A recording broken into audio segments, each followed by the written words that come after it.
We have lots of news to cover in today's video, including a major signing in Vegas. Noah Hanifin inking an 8-year deal. We'll discuss the latest there. Plus, we have some further updates on the Arizona Coyotes relocation speculation that's been going on. We'll talk a little bit further about what that situation is looking like now. We have some more signings, as well as in the rumor mill, we're taking a look at the Toronto Maple Leafs. NHL writer for the Leafs, James Muriel, has indicated that ownership in Toronto has not been pleased with the team's past playoff performance, and an early exit could lead to massive changes. We'll discuss all those possibilities coming up next. So welcome back to another video here at Top Shelf Hockey. As I mentioned, we have a lot to cover here in today's video. Let's get started first with a big piece of news that broke a few short hours ago, and that's the Vegas Golden Knights and Noah Hanifin coming to terms on an 8-year contract extension. Of course, Hanifin was acquired right around the deadline from the Calgary Flames. We know there was back and forth dialogue between Hanifin and the Flames throughout the year on contract extension, and this turns out to be pretty much almost identical money to what Calgary was offering. Now, of course, because of the tax difference and the no state tax, he'll definitely take home more of that, so it's an advantage that way. But I think more than anything, it wasn't about the money with Calgary. It was more about the team direction and just wanting to make sure he was in the position he saw himself wanting to be in for the next 8 years. There was a lot of talk he wanted to head east and eventually make his way near home and play for the Boston Bruins, but obviously that's not in the cards here. Vegas has inked Hanifin to an 8-year deal with an average annual value at $7.35 million. So that's right around $58 million. So that's, like I said, pretty much very similar, if not almost identical money to what the Flames offered. The first 6 years, he's got a full no trade clause. The way this contract is structured, there's a lot of signing bonus money paid out. Salary's low. So obviously that kind of changes things as well for him. Yeah, this is a phenomenal signing for Vegas. I knew they had every intention of trying to keep him after acquiring him at the deadline. They've got themselves a really solid blue line. If everybody can stay healthy, you get Hanifin, Theodore, and Pietrangelo as your top 3D. I mean, that's pretty solid. And you got Hag and Whitecloud, the two younger defensemen that have been there for a few years now. They've got themselves a really solid blue line. You got Braden McNabb, Alec Martinez in the mix there too. I suspect Alec Martinez probably won't be back. I think this will probably seal his fate because his contract's up. So great deal though for Hanifin. Terrific skater, terrific puck mover. I think this is a fair value for him. And Vegas gets it done and keeps their guy, which they've had very much a lot of success doing once they've acquired players. So certainly not a huge surprise or shock there. But Hanifin's 8-year deal is signed, sealed, and delivered. Speaking of players in the Western Conference, we do have some other news to talk about today. And the Anaheim Ducks forward, Jakob Silverberg, has confirmed that this will be his final NHL season. And when the season wraps up next week, he is going to be done. He's a veteran of over 800 games played. He's got 4 20-goal seasons, 12 seasons total in the NHL, 11 of which with the Anaheim Ducks. Of course, he was drafted by the Ottawa Senators, played 1 season there, had a good start with them, but he was the main piece going to Anaheim in the Bobby Ryan trade. When that trade, I think you could say, worked out for the Ducks. I mean, obviously getting Silverberg to put in 11 seasons there and multiple 20-goal years. I mean, they didn't make out too bad in that deal, whereas, Bobby Ryan had his moments in Ottawa, but he never put together a 30-plus goal season like he did in Anaheim. He had struggles with injuries, a lot of struggles off the ice. He was a good player, was a fan favorite at times. You could see the skill was there, but there was a lot of things that kind of got in the way in that run with the Senators from being more successful. A lot of Ottawa fans very much appreciated Ryan, but at least I guess in the case of Silverberg, he didn't go on to be a real big superstar, but he was a low key underrated guy who could be in the Selke conversation a lot. Just a real solid 200-foot player. So he's had a good career. There is some speculation he may play over in Sweden a year or two before he's officially completely done with hockey, but he's retiring from the NHL when this season completes here just in a short time. And as I mentioned, the big story we've been following here all week is the speculation about the future of the Arizona Coyotes and their relocation to Salt Lake City, which is, at this point, seems like it's pretty close to a done deal, almost inevitable at this point, but not a done deal yet. Lots of rumors and updates from Frank Seravalli and Elliot Friedman, Craig Morgan over the past 48 hours or so. Since we last talked about this, we've heard a little bit more regarding players being concerned, I guess, around their no trade clauses. Well, because obviously players that don't currently play for the Coyotes are probably concerned now, like, well, I have Arizona on my no trade list. If they become Utah or the Salt Lake City, whatever, what does that mean for my no trade clause? And basically everything transfers. So if you had Arizona on your no trade list, it automatically will become the new team name, whatever that may be. So NHL agents have confirmed that. So there's really no real big change in that regard as far as NHL players. I know there was an article from Chris Johnston in The Athletic today talking about how this is kind of waging almost like a mental warfare almost on the Coyote players, because they are still somewhat in the dark. There was talk that they were told that before they have like their finish like exit meetings and players kind of go off for the summer, that there is going to be a big team meeting after their season, before when everything wraps up. But ownership has been quiet. And like I said before, that's my major disappointment here, is not just the players, all the other staff too. You got to be thinking about all these people. A lot of people's lives are going to get turned upside down, and they're not hearing anything. And it's just a real concern. I mean, based on what we heard from the insiders today, it sounds like behind the scenes, this relocation discussion, it kind of, for a lot of people, felt like it came out of nowhere, because it was just a few days before you heard that, oh, the auction's finally been posted. They're going to get this land. Everybody was celebrating. Coyotes are staying. And then it's just like, bam, within 48 hours, it's like, no, they're not staying. Like, well, it's not only is it not a given, but it's very likely that it's going to go the opposite way and they're going to leave. And, behind the scenes, I think the relocation talk has been ongoing a lot longer than any of us ever knew. And I really think the PR put out by the team and the ownership group there was very misleading. Like I said, there was talk going back at least a few months that this wasn't going to work out. Essentially, I honestly think, because I know I mentioned my concerns over the project just on my own personal experience. Like I said, after working in finance for 20 plus years and dealing with a lot of major projects and on the financing side of things, dealing a lot with construction builders. I haven't never dealt with anybody building an NHL arena, so that part I can't speak to, but just, other types of major construction projects that I've been involved in over the years, like I said, I had serious concerns that they were going to be able to do this project in the timelines that they were talking about. They said 3 years. I was like, I'm thinking 4 to 5. And I honestly think the NHL, based on what we've heard, had similar concerns that they weren't going to be able to do this in the timelines that they were talking about. It was already going to be 3 years additional at Mullet, even if they were bang on. If it takes longer, we're talking 4 to 5. They're already at 2 years in.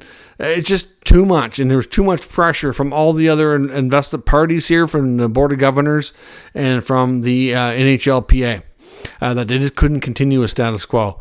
So I really think that the discussions about selling this team and moving them to Salt Lake has been ongoing for at least a few months, which is why now they're ramping up and trying to get everything finished before the end of the regular season. We did hear as well that if this does go down the way we've been talking about in the last couple of days, it's expected that the current Coyotes American Hockey League affiliate, which is the Tucson Roadrunners, that the team from Tucson will actually move to Tempe and play out of Mullet Arena. So that could be a case. They might be able to take over the lease for the Arizona Coyotes, perhaps. I'm not sure how that'll work. Maybe they'll just kind of take that over. I'm not sure how long that'll last, but that's part of the discussion here as well. I've seen some talk about the NHL maybe realigning the divisions. I don't think that has to happen, but I did see a couple of unique scenarios, and I'm probably going to do a separate video on that here in the next day or two to talk about what things could look like if they did want to do that. But again, that's more hypothetical. Not much really on basis to say that they're even talking about that right now.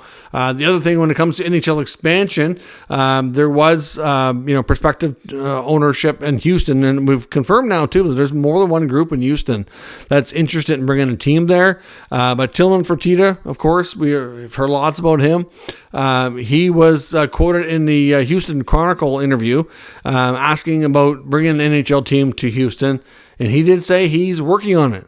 So all those rumors we're hearing about Houston and Atlanta being very much in the mix for expansion, multiple groups, it's definitely all legit for sure. And I would not be one bit surprised that the NHL opens officially expansion process this summer.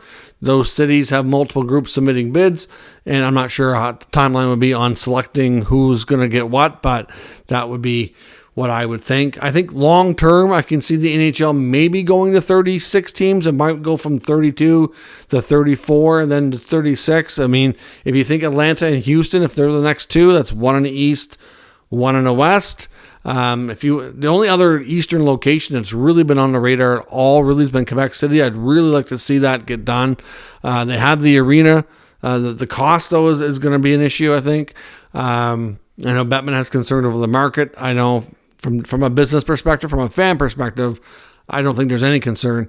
But, and then, of course, Western, outside of Houston, if you get Houston, Salt Lake City, you've got Atlanta, you get Quebec City. Like, I can see them hitting 36 teams in about, maybe 7-8 years. It's hard to say, but either way, there's lots to going on there, and there's lots of going to keep us talking about that type of topic here in the short term.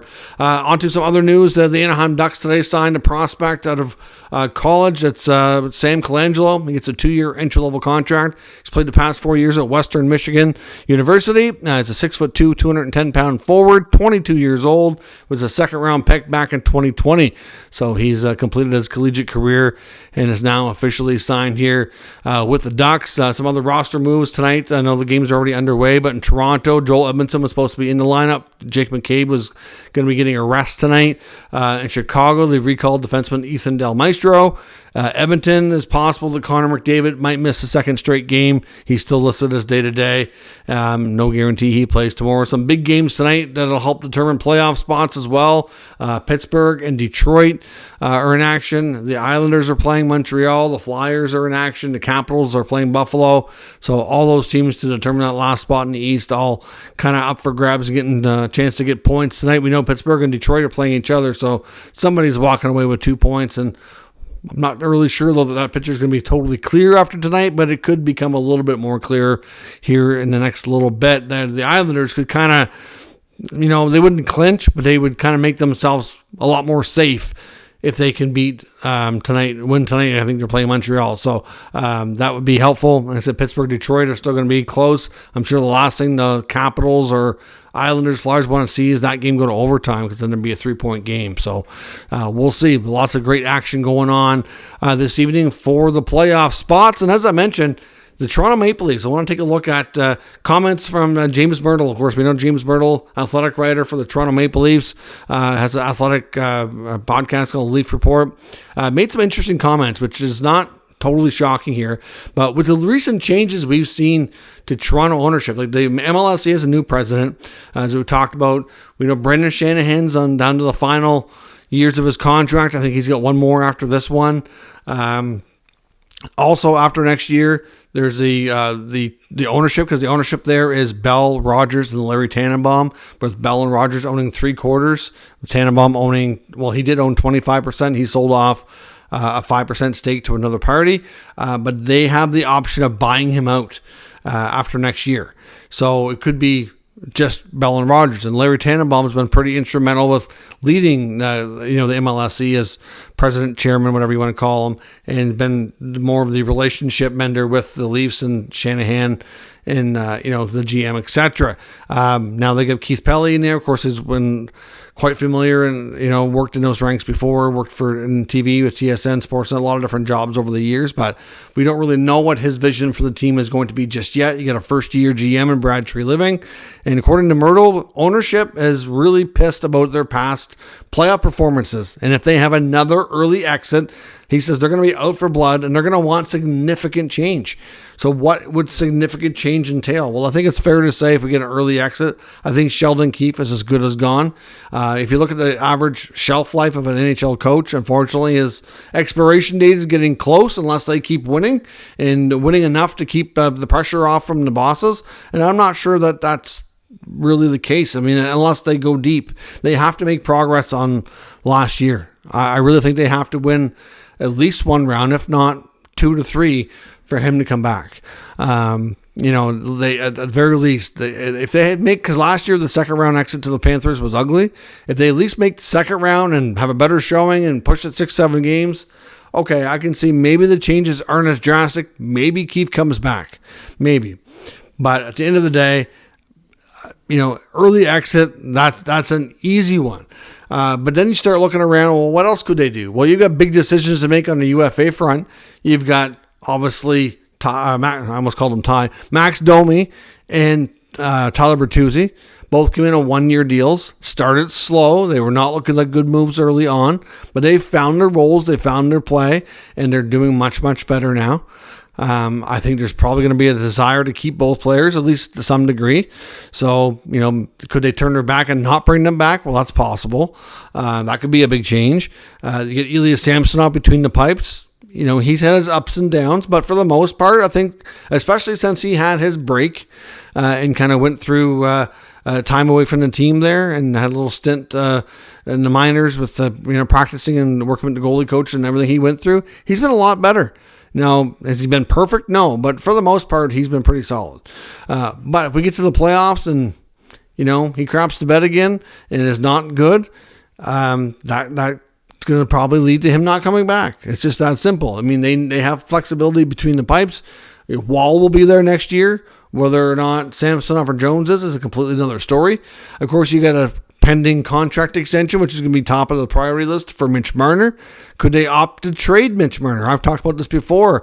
Shaking up the core. If that core is not going to get the job done and get the Stanley Cup, then you got to figure out a different mix.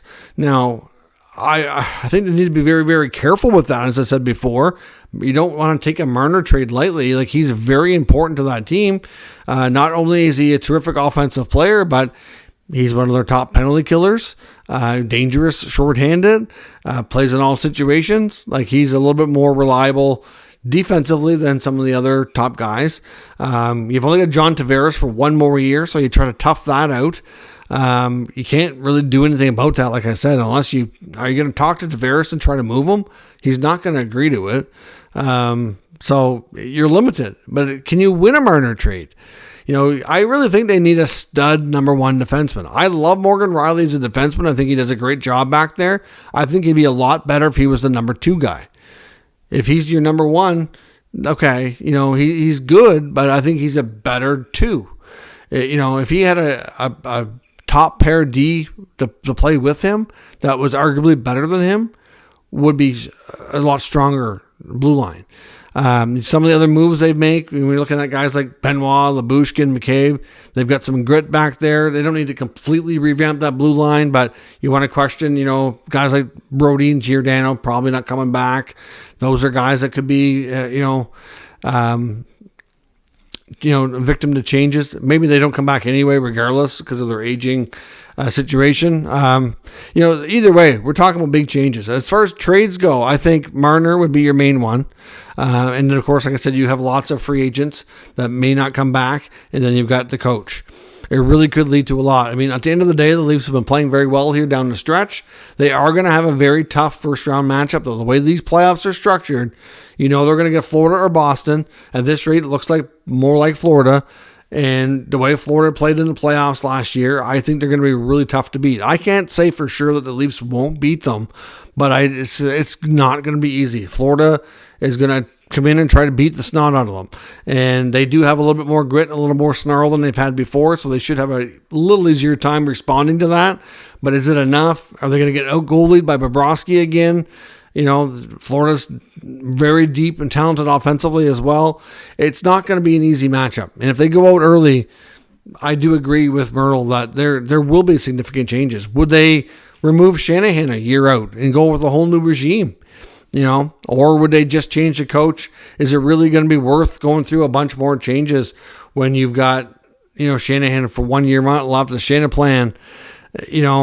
It's led to regular season success, but at this point, if we have another early exit, that's going to be a long stretch of regular season success with almost no playoff success.